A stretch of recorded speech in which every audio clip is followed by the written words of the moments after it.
Menyimak di episode ketiga, nggak kerasa kita sudah sampai di episode ketiga. Sorry, beda setnya ya. Ini kalau di set depan kita harus nunggu malam, di sini aja. Hari ini kita akan bawain satu cerita yang mengisahkan seorang anak yang ambisius banget pengen jadi kayak bapaknya. Kami siang, Pengadilan Negeri Siak Riau memvonis hukuman mati bagi 3 terdakwa kasus pembunuhan dan anak usia 5 hingga 10 tahun. Ketiga terdakwa mengaku takut dengan putusan hakim ini. Beliau ini punya ilmu kebal. Apapun bakal dia lakuin untuk bisa jadi kayak bapaknya. Tapi lu semua gak akan pernah nyangka kalau syaratnya adalah mengumpulkan 7 titiu. Ini kayak Dragon Ball ngumpulin bola gitu ya. Kumpul korban pertama, korban kedua, korban ketiga, korban keempat, korban kelima, korban keenam dan ketujuh. Lu gak akan pernah nyangka apa yang terjadi. Siapin kopi dan cemilan, kita mulai ceritanya.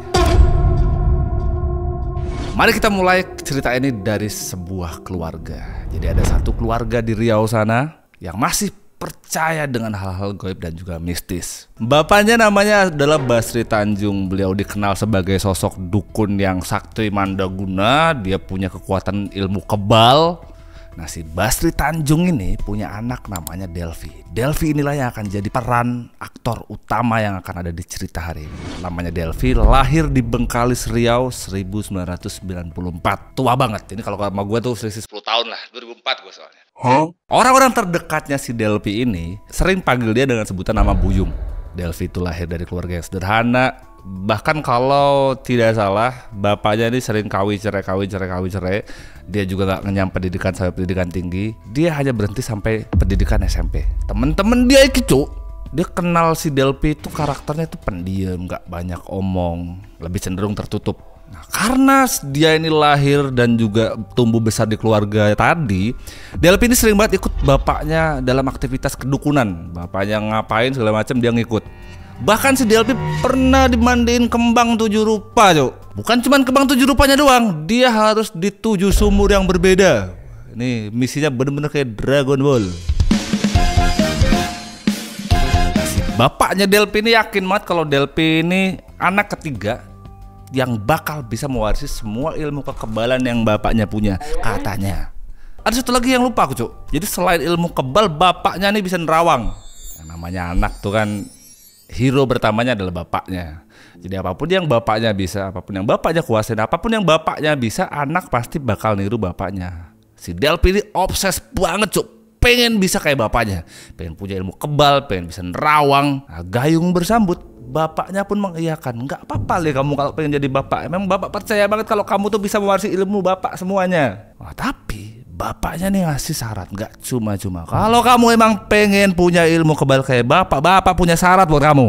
Nah, tapi untuk bisa dapat kekuatan kayak bapaknya si Delvi harus ngumpulin 7 titiu yang sehat, nggak impoten dan segala macam. Bukan cuma dikumpulin, dia harus minum darahnya.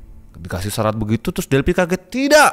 Karena Delvi sudah punya tekad, ambisi untuk obses banget pengen bisa ilmu kebal kayak bapaknya.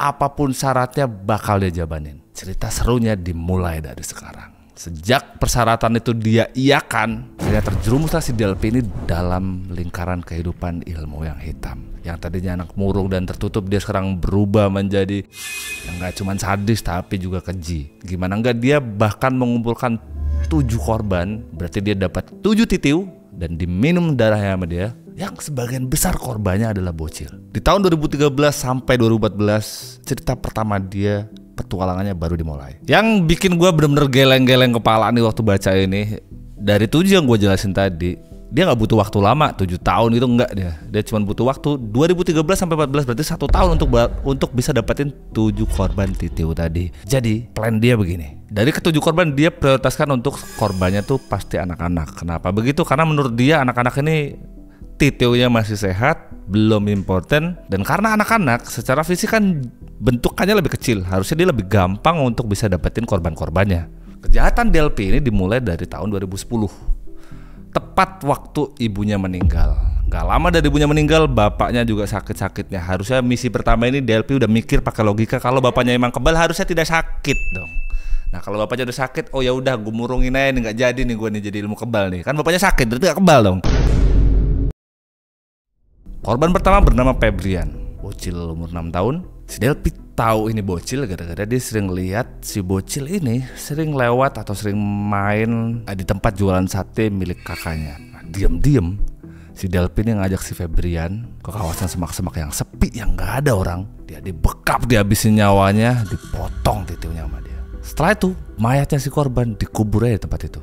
Gak ada rasa bersalah sama sekali, gak ada rasa penyesalan sama sekali. Dia inget misinya untuk bisa jadi kebal. Setelah kejadian itu orang tuanya bingung dong pasti dong. Orang tuanya bingung, cari sehari 2 hari gak ada kabar, dilapor polisi. Delpi lanjutin misinya. Dia gak sabar untuk cepet-cepet bisa jadi kebal. Dia buru-buru pindah tempat. Dia nyari korban yang kedua. Delpi pindah ikut sama kakaknya yang lain. Tepatnya ada di Kabupaten Siak. Di sana dia kerja jadi tukang galon. Tapi baru 2 bulan Delpi minta izin sama bosnya untuk cuti bentar buat nengok bapaknya yang lagi sakit yang ada di Bengkalis. Bahkan dia juga sempat minjem duit sama bosnya. Sampainya di Bengkalis, dia nggak langsung jenguk bapaknya seperti izin dia ke bosnya. Dia bawa cem-ceman dia kabur yang bernama Dita Desmalasari yang umurnya masih 19 tahun. Dita ini teman si Delpi waktu zaman sekolah. Mereka berdua nikah siri 2013. Setelah itu kehidupan dia bahagia? Tidak. Dia tidak lupa dengan misi awalnya. Justru dengan adanya istri dia ini si Dita, setelah jadi istrinya, Delpi malah minta bantuan sama istrinya untuk nyari korban-korban selanjutnya lagi. Terus istrinya bakal mau aja? Enggak lah, pasti enggak lah. Manusia yang normal pada umumnya suruh berburu titiu tuh gak bakalan mau. Istrinya pasti nolak. Tapi karena terus-terusan diancam sama Delpi, akhirnya Dita ngikutin apa mau suaminya. Sampailah Delpi ini di korban yang kedua. Korban yang kedua easy banget cuy, tapi gak ada otak dia. Jadi yang kedua ini bukan lagi bocil. Korban kedua Delpi itu pria usia 40 tahun dengan keterbatasan mental atau yang sering kita sebut apa ya, Down syndrome. Sebut saja namanya Aci. Dengan kondisi Aci yang begitu, ini jadi makanan santapan lezat banget buat Delpi. Dibujuklah si Aci ini dibawa ke kebon cuy. Pas sudah nyampe di kebon, sama lah nasibnya si Aci ini sama korban sebelumnya. Dipotong titiunya sama si Delpi. Habis itu jasadnya dikubur di tempat yang orang-orang gak bakal tahu.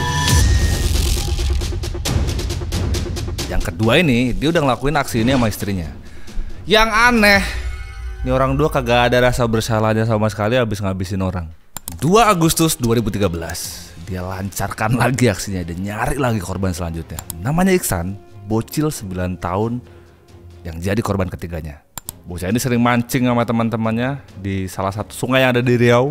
Karena si bocil ini senang mancing, diajaklah sama Delpi itu. Ayo kamu ikut aku aja mancing. Di sana ada tempat mancing yang bisa dipakai buat renang dan banyak ikannya. Bocil 9 tahun diajak begitu pasti nggak bakal nolak. Pas sampai aja di lokasi, sama lagi, titiunya diselebeu lagi sama Delpi. Jasadnya dikuburin lagi, bener-bener seadanya. Yang gue heran nih, kan udah korban ketiga ya, kok bisa gak ketahuan? Apa orang tuanya gak ngelapor dan segala macam? Enggak.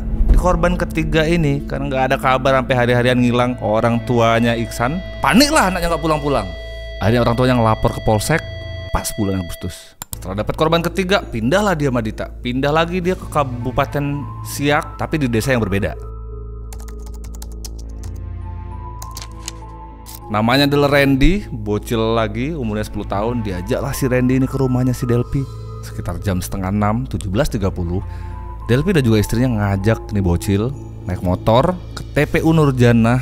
Alasannya Delpi pengen jenguk nyokapnya. Kan nyokapnya tadi udah meninggal ya cerita di pertama.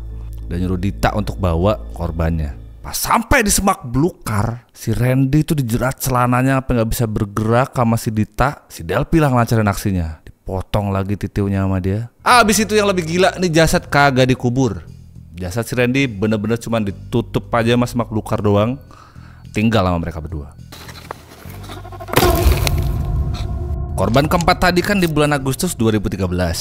Setelah dapat korban keempat, dari Agustus, September, Oktober, November, Desember, Januari, Februari, Maret, berarti 7-8 bulan di 2014, dia lancarin lagi aksinya. Namanya adalah Akbar, bocil 9 tahun yang tinggal di Kecamatan Mandau. Diajaklah dia sama kayak yang sebelum-sebelumnya. Diajaklah mancing sama dia, dihabisin dengan cara yang sama. 2 bulan setelah itu, tepat tanggal 30 Juni 2014, si Delpi ini ngajaklah temennya. Ada 2 temen, namanya Supian sama Diki. Mereka berdua ini adalah temannya si Delpi. Si Pian ini kerjanya tuh dia motongin sapi, kambing. Karena si Delpi ngerasa nih gue butuh tambahan pasukan nih biar misi gue cepet kelar. Ajaklah dia teman-temannya, diiming-iming lah si Pian tuh duit. Nih yang nggak masuk akal nih ya, nih si Pian sama Diki itu cuma dikasih duit 500.000 untuk kumpulin Titiu. Titiu nih harganya cuma 500.000. Anjing emang. Yang lebih aneh si Piannya mau. Emang. Nah, singkat cerita nih, si Delpi sama Pian dapatlah dia korban baru. Namanya Marjepan Gea, bocah 8 tahun yang lagi main di galian tanah yang ada di Pinang Sebatang. Dibujuk lah tuh si bocil sama mereka berdua, diiming-imingi sama jajanan segala macem. Maulah si bocil diajak, dibawalah ke hutan, ampe hutan sama di hutan yang nggak jauh dari sungai Kencong. Mereka berdua melancarkan lagi aksinya. Ini lebih gila lagi. Setelah mereka dapetin Titiunya, jasadnya tidak dikubur, cuman ditutup sama daun pisang. Habis itu tinggal gitu aja. Yang lebih gila lagi, Titiunya kan dari tadi kita nggak pernah jelasin ya. Tuh Titiu tuh setiap dapat tuh diapain gitu? Dimasukinlah ke kantong plastik sama dia. Habis itu dibawalah sama dia ke rumah makan. Setiap dia ditanyain sama orang itu apa, dia selalu jawab dengan jawaban yang sama. Itu potongan daging sapi yang bakal dia rebus dan segala macam. Alasannya daging itu harus direbus karena mau dipakai buat obat bosnya.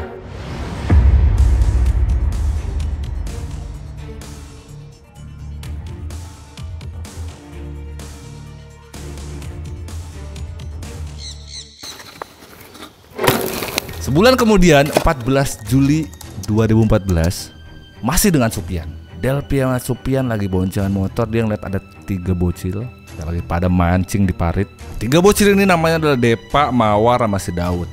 Mereka berdua kan nggak mungkin nih tiga-tiganya kita bawa semuanya, nggak mungkin. Dibawalah satu sama dia. Si Depa dibonceng sama Supian dan juga Delpi. Adalah tuh perbincangan aneh mereka berdua nih. Nanya si Delpi sama Supian, kayak mana Pian? Ini mau kita bungkus gak Pian? Dijawab sama Pian, ah ya udah bungkus saya, aku juga lagi butuh duit ini. Kalau ada BU tolong emang.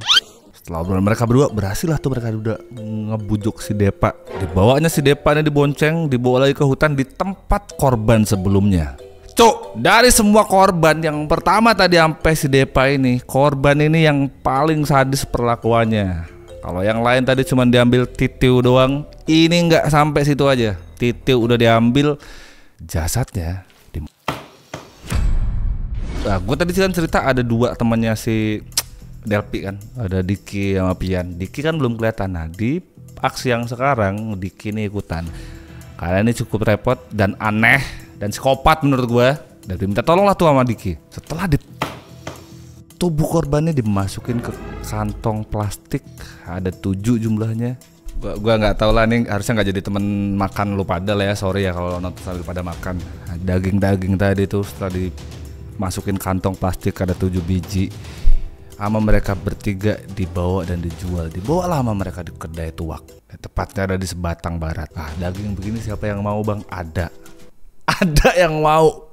Jadi mereka bilang kalau daging itu adalah daging sapi, mereka jual dan laku lah.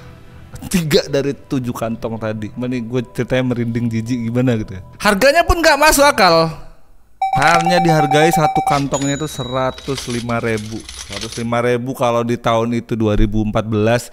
Ya mungkin naik-naik sekarang kayak 200-300 ribu lah. Nggak yang sampai ya mau berapapun harganya tetap gak masuk akal menurut gue, Cok. Tapi 105.000 aja udah gak masuk akal. Sisa dari 3 tadi pun masih dijual dengan harga yang lebih murah, 100.000 per satu kantong.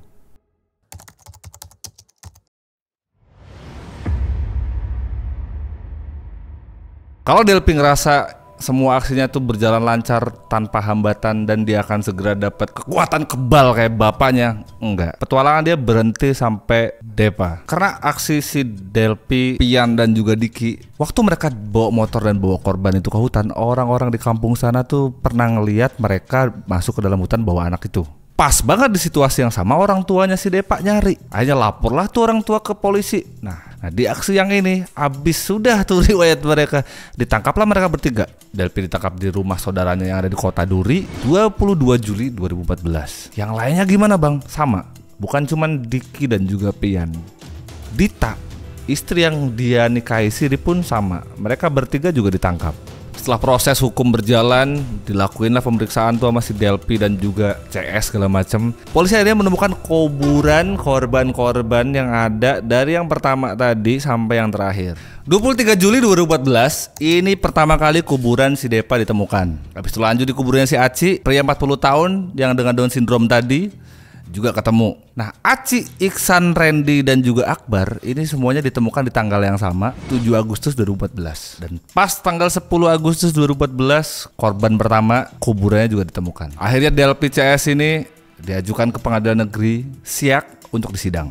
Persidangan ini dapat sorotan publik yang rame. Kalau lo nggak percaya, lo bisa cek aja sekarang di YouTube, di internet, di dimanapun. Beritanya ada, bahkan banyak juga berita ini yang ada di YouTube, bahkan view-nya tuh apa jutaan. Jadi emang waktu itu kasusnya serame itu. Akhirnya si Delpi, Pian, dan juga Dita, mereka bertiga divonis dengan hukuman mati oleh Pengadilan Negeri Siak 12 Februari 2015. Setelah proses yang panjang banget, si Delpi ngajuin banding. Tapi ya logika waras aja gitu ya, banding dia pasti ditolak. Lah bang, bukannya tadi ada satu lagi temannya si Delpi? Ya, ada satu lagi yang namanya adalah Diki. Diki tidak divonis mati. Diki awalnya divonis 10 tahun penjara, tapi setelah dia ngajuin banding, dia divonis bebas. Dari cerita ini, gue harap sih kita semua bisa ngambil pelajarannya ya. Gue pribadi, gue sangat amat tidak percaya dengan hal-hal mistis yang berkaitan dengan kebal dan segala macam kan. Kan sudah jelas ya, di mata hukum kita semuanya sama kan, tidak ada yang kebal kan. Emang ada orang yang kebal hukum? Gak ada anjir.